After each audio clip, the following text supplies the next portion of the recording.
उस समय की कुछ डिज़ाइन और कार्विंग्स दिखाई दे रही हैं।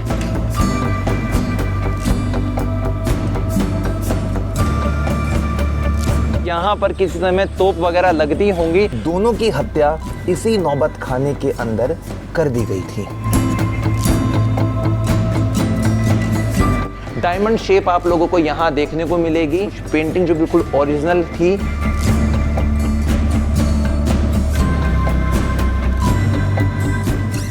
नमस्कार दोस्तों, मैं हूं विक्रम और आज मैं आप लोगों को लेकर आ गया हूं दिल्ली के लाल किले में। और दोस्तों ये वाली वीडियो हमारी बहुत ज़्यादा ज़बरदस्त इसलिए होने वाली क्योंकि हम लाल किले के एक एक हिस्से को काफ़ी बारीकी के साथ में आज एक्सप्लोर करने वाले हैं और इस लाल किले के अंदर काफ़ी सारे पार्ट्स में हम वीडियो बनाएंगे। तो दोस्तों ये वाला जो भाग होगा वो होगा लाल किले के बाहरी हिस्से को इसके गेटों तक ले जाने के लिए। तो अभी मैं जहाँ पर खड़ा हूँ ये है इसका वो वाला हिस्सा जहाँ से हम लोग इसके गेट नंबर 2 से अंदर आए हैं। और अंदर आने के बाद में सबसे पहले हमें सामने की तरफ जो काफ़ी बड़ी इमारत दिखाई दे रही है, इस गेट का नाम कहा जाता है दिल्ली गेट। यानी कि ये वो वाला गेट है जो किसी समय यहाँ पर बादशाहों के द्वारा दिल्ली वाले रास्ते को जोड़ने के लिए इस्तेमाल में लाया जाता था और इसीलिए इस द्वार का, इस गेट का नाम भी दिल्ली गेट के नाम पे रखा गया है।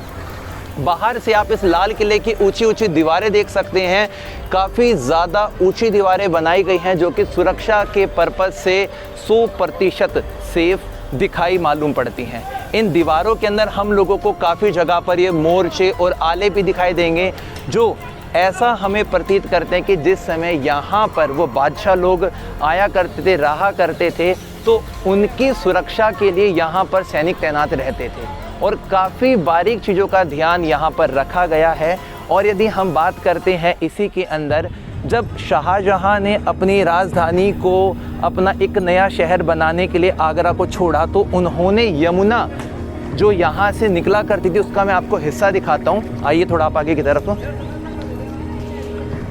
बताते किसी समय इस किले के बाहर की तरफ से यमुना नदी निकलती थी और उसी हिस्से में आज यहाँ पर ये मैदान हमें दिखाई दे रहा है। नदी के किनारे पर इतना भव्य किला ये बनवाया गया था। अभी हम इसके दूसरे गेट की तरफ जाएंगे और हम लोगों ने यहाँ पर पास में ही ऑनलाइन टिकट भी ले ली है। अब आगे की तरफ हम चल रहे हैं और ऐसा बताया जाता है कि ये लाल किले की बाहरी दीवार औरंगजेब के शासनकाल में बनाई गई थी ताकि बाहरी हमले से सुरक्षा मिल सके। और इस दीवार की लंबाई तकरीबन 2.4 किलोमीटर तक फैली हुई है। और इन विशाल दीवारों के अंदर हम लोगों को इन मोर्चों के बीच में काफ़ी बड़ा स्पेस, एक होल दिखाई दे रहा है जो ऐसा मालूम पड़ता है कि यहाँ पर किसी समय तोप वगैरह लगती होंगी और इसीलिए इस होल को देख सकते हो बाकी से काफ़ी ज़्यादा यूनिक बनाया गया है जो दिखाई दे रहा है। हम अपने इतिहास के साथ में इस बात को अक्सर सुनते आए हैं कि मुग़लों का आगरा के लाल किले के साथ में गहरा संबंध था, लेकिन शाहजहाँ अपने पूर्वजों से कुछ अलग करना चाहता था और यमुना नदी के पास इस स्थान पर आकर उन्हें एक ऐसा गढ़ मिला जहाँ पर वो अपने लिए एक नया किला और अपनी राजधानी बना सकता था, जिसका नाम शाहजहाँ ने शाहजहानाबाद रखा, जो कि दिल्ली के 14 शहरों में से एक शहर, 7वें नंबर का शहर बसाया गया था। वैसे लाल किले को बनने में कुल समय 9 वर्ष का लगा था। 1639 में इसका काम शुरू करवाया गया था और अप्रैल 1648 तक ये काम ख़त्म हो गया था। और ये पूरे का पूरा रेड फोर्ट 124 एकड़ में फैला हुआ था और इसको बनाने की जो लागत थी वो तकरीबन 1 करोड़ की लगी थी उस समय।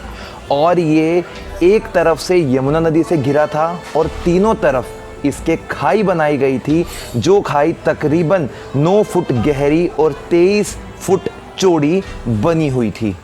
लाल किले के सामने जो काफ़ी बड़ा ग्राउंड बना है वहाँ पे आप देख सकते हैं कितनी ज़्यादा भीड़ उमड़ी हुई है इस किले को देखने के लिए। और अब तो थोड़ा कोविड की वजह से लोग यहाँ पे कम आते हैं, लेकिन कोविड होने से पहले यहाँ पे डेली की तादाद कई हज़ार लोगों की हुआ करती थी। लोगों को पैर रखने की जगह भी नहीं मिलती थी। और यहाँ से आप लोग सामने की तरफ देख सकते हैं वो वाला हिस्सा जहाँ पे हमारे भारत के प्रधानमंत्री हर साल झंडा फहराते हैं, उस चीज़ को आप सामने की तरफ देख पा रहे हैं। और ये इसका एक प्रमुख हिस्सा है, इसका प्रमुख द्वार है। लेकिन जो मेन गेट है अंदर जाने के लिए वो वहाँ से बनेगा। तो मैं आपको पहले वहाँ ले चलता हूँ ताकि सभी चीज़ों को और भी बारीकी के साथ में एक्सप्लोर कर सकूँ।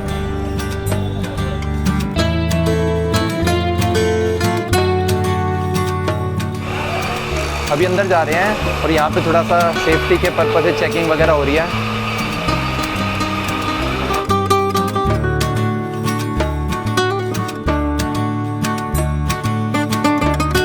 अब हम लोग पहुँच चुके हैं लाल किले के लाहौरी गेट में, जिसका दृश्य आज हमारे सामने बहुत ही शानदार दिखाई दे रहा है। आप इस गेट को देख सकते हैं, काफ़ी ऊंचा और विशाल गेट ये बना हुआ है और इसके अंदर साफ तौर पर उस शाही किले का नज़ारा आज भी बरकरार हम लोगों को मालूम पड़ता है। इसी गेट के पास में ही यहाँ पर दोनों तरफ तोप भी रखी हुई हैं, जो उन शाहजहाँ के समय की चीज़ों को आज भी ज़िंदा रखने में मदद कर रही हैं। इस गेट के अंदर प्रवेश करने पर हम लोगों को यहाँ पर लोहे के काफ़ी ऊंचे ऊंचे सलाखों वाले गेट दिखाई दे रहे हैं। ये फेंसिंग के लिए दूसरा गेट लगाया गया है, इसके प्रोटेक्शन के लिए। अंदर चलते हैं यहाँ से और इस नज़ारे को देखते हैं। अभी ये देखिए कितना शानदार नज़ारा इसका दिखाई दे रहा है आज।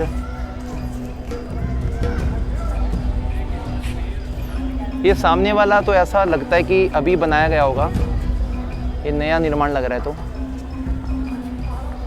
लेकिन ये है इसका सबसे प्रमुख द्वार, जिसके अंदर शुरुआत होती है इसके बाज़ार से।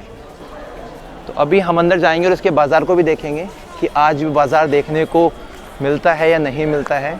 क्योंकि जब मैं छोटा था ना, तो उस समय यहाँ पर एक बाज़ार हुआ करता था जिसको हम मीना बाज़ार के नाम से जानते थे। लाल किले के अंदर आते ही हम लोगों को यहाँ का एक फेमस मार्केट दिखाई दे रहा है, जिसको छत्ता बाज़ार के नाम से जाना जाता है।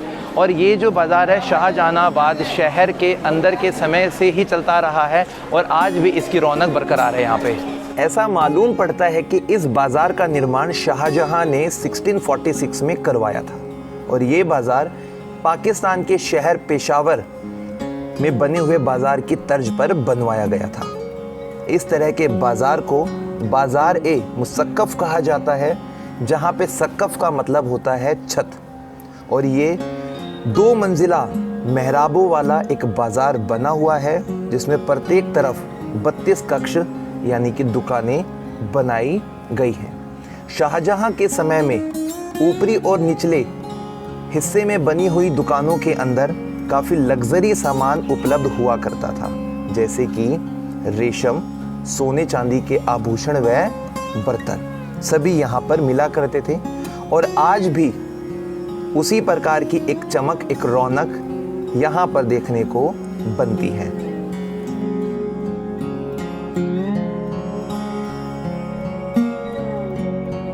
तो अभी हम इस बाज़ार से गुजरते हुए बाहर की तरफ आ चुके हैं, जहाँ पर हम लोगों को एक इमारत इस तरफ दिखाई दे रही है जो वर्तमान समय में बिल्कुल नई बनाई जा रही है, जिसको देखकर साफ साफ ऐसा पता लगता है कि जो अंग्रेज़ों के समय की वास्तुकला थी, जो डिज़ाइन था, उसको दोबारा से क्रिएट किया जा रहा है।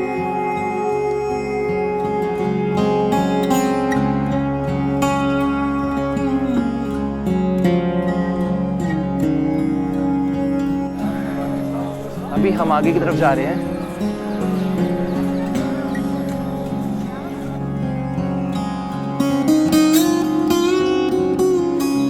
अब मैं आपको लेकर आ गया हूँ नौबत खाने के सामने। दोस्तों, आप लोग यहाँ पर काफ़ी बड़ी इमारत देख पा रहे हैं, जो कि आज भी हमें उस शाही समय से रूबरू करवा रही है। इसे कहा जाता है नौबत खाना, यानी कि यहाँ पर शाहजहाँ के समय में दिन में 6 बार ढोल और नगाड़ों के साथ में इस स्थान को सजाया जाता था। और सबसे जो प्रमुख बात यहाँ की बनती है वो ये बनती है कि इसी के बाद दीवाने आम और दीवाने खास का प्रमुख एक रास्ता यहीं से हुआ करता था, जो कि उन सभी आम लोगों को शाहजहाँ के दरबार तक पहुँचाता था। ऐसा माना जाता है मुग़ल शासकों में से 2 शासक जहांदार शाह, जिनका शासनकाल 1712 से 1713 तक था, और अगले ही फ़र्रुखशियर 1713 से लेकर 1719, उन दोनों की हत्या इसी नौबत खाने के अंदर कर दी गई थी। आज आपको मैं अपनी इस वीडियो के अंदर इन शाही इमारतों की कुछ बारीकियां दिखाने वाला हूं। दोस्तों, आप लोगों को ऊपर से ये डिज़ाइन देखने को मिल रहा होगा और आपको लग रहा होगा कि ये पूरा अंदर तक इसी तरीके से बनाया गया, लेकिन नहीं। आप जब इसके नीचे वाले हिस्से में देखेंगे तो जहाँ पर बड़े बड़े पत्थरों के बीच में चूने पत्थर के इस्तेमाल से एक इमारत को बनाया गया है और बाद में इनके ऊपर ये लाल बलुआ पत्थर लगाया गया था और उसको फिर यहाँ पे देखो कितने सुंदर तरीके से कट किया गया है, काटा गया है। ये डिज़ाइन पूरे का पूरा काफ़ी अद्भुत डिज़ाइन है और इस डिज़ाइन की खासियत आपको इस पूरे लाल किला के अंदर हर हिस्से में देखने को मिलने वाली है। नौबत खाने के अंदर आने के बाद में हमें इसके प्रवेश द्वार पर उस समय की कुछ डिज़ाइन और कार्विंग्स दिखाई दे रही हैं। हम इसकी शुरुआत इसके ऊपरी हिस्से से करते हैं, जहाँ पर देख सकते हैं कितने महीन तरीके से बारीकी के साथ में इन पत्थरों को काटा गया, फिर उसके बाद में यहाँ पे फिक्स किया गया है।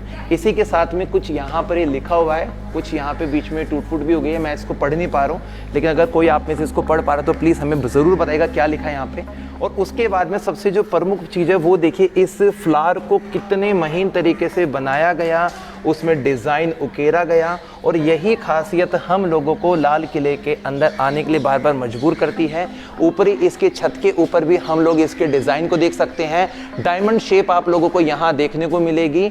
अक्सर ऐसा बताया जाता था कि ये वाला जो हिस्सा है यहाँ पर ढोल और नगाड़ों के साथ में सूचित किया जाता था, इसलिए यहाँ पर आवाज़ गूंजने वाला सिस्टम भी आपको दिखाई दे रहा होगा।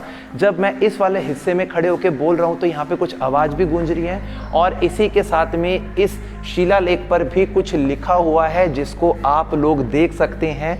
मेरे ख्याल से यहाँ की पूरी डिटेल मेंशन की गई होगी और इसी के साथ में इन दीवारों के अंदर कुछ चित्रों को संरक्षित भी किया गया है। इनके ऊपर के डिज़ाइन को भी आप यहाँ देखेंगे तो आपको काफ़ी आकर्षित लगेगा और कुछ पुरानी यादें जो हैं वो हमें इन ग्लास के अंदर वाले हिस्से में दिखाई देने वाला है।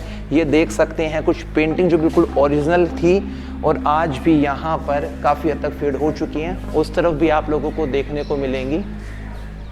तो आप इससे ये समझ सकते हैं कि जो समय के सम्राट शहंशाह जो बादशाह हुआ करते थे वो इन चीज़ों में बारीकियां ढालने में कितने ज़्यादा माहिर थे। उनके जो कारीगर थे, जिनमें से एक का नाम था अहमद, एक का नाम था हामिद, उन्होंने इस लाल किले के पूरे कंस्ट्रक्शन, इस डिज़ाइन को तैयार किया था और उसी के बाद में इस पूरे स्थान को बनाया गया था। अब हम नौबत खाने के दूसरे द्वार की तरफ आ चुके हैं, जहां पर इनकी दीवारों पर हमें लाल बलुआ पत्थर के ऊपर उकेरे गए इस डिज़ाइन को देखने का मौका मिलेगा।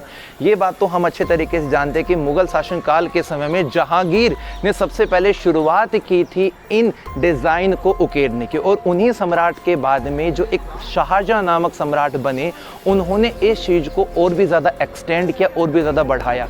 इसी चीज़ का एक बेहतरीन नमूना आप लोगों को आगरा के ताजमहल में भी देखने को भी मिलेगा और उसी का एक सेम रिप्लिकेंट आप लोगों को दिल्ली के लाल किले में भी देखने को मिलेगा। तो दोस्तों, यहाँ पर मैं अपने इस वाले भाग को कंप्लीट करता हूँ, समाप्त करता हूँ और इस लाल किले के अभी काफ़ी सारे हिस्से जिनको हम अभी एक्सप्लोर करेंगे, जिसके लिए अभी हमें और आगे जाना पड़ेगा, तो उन भाग को भी आप ज़रूर देखिएगा और आप हमारे चैनल को सब्सक्राइब कर लीजिए। मेरे साथ आप लोग इंस्टाग्राम पे जुड़ सकते हैं, वेदांश रॉय 393 मेरी आईडी है। तब तक के लिए जय हिंद, जय भारत दोस्तों।